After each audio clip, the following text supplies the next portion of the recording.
علم کوشش سے آتا ہے، علم طلب سے آتا ہے، علم کچھ حرکت کرنے سے آتا ہے، علم پوچھنے سے آتا ہے، علم کسی کے پاس جانے سے آتا ہے، علم کے لیے ہمت کرنا پڑتی ہے، کچھ کاوش کرنا پڑتی ہے۔ حدیث مبارک میں فرمایا انما العلم بالتعلم، فرمایا کہ علم تو صرف کوشش کر کے سیکھنے سے آتا ہے۔ اور سلف صالحین کی زندگیوں کا اگر مطالعہ کریں تو آپ کو نظر آئے گا کہ علم دین کے لیے کتنے طویل سفر اختیار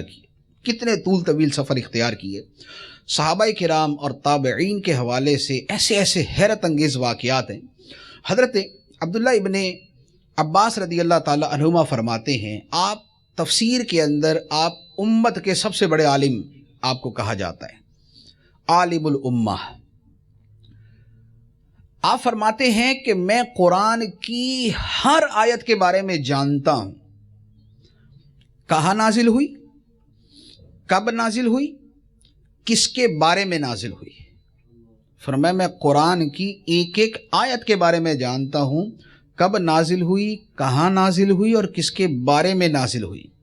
لیکن فرمایا اس کے باوجود اگر مجھے یہ پتہ چلے کہ کوئی شخص ایسا ہے جسے قرآن کا علم مجھ سے زیادہ آتا ہے تو میں سفر کر کے اس کے پاس پہنچ جاؤں گا، میں سفر کر کے اس کے پاس چلا جاؤں گا، اگرچہ میں جانتا ہوں کہ کون سی آیت کہاں کب اور کس کے بارے میں نازل ہوئی۔ یہ کیا ہے؟ یہ علم اضافہ، یہ علم کی طلب، یہ علم کا شوق، یہ طلب علم کی جستجو، یہ جذبہ، یہ ہے۔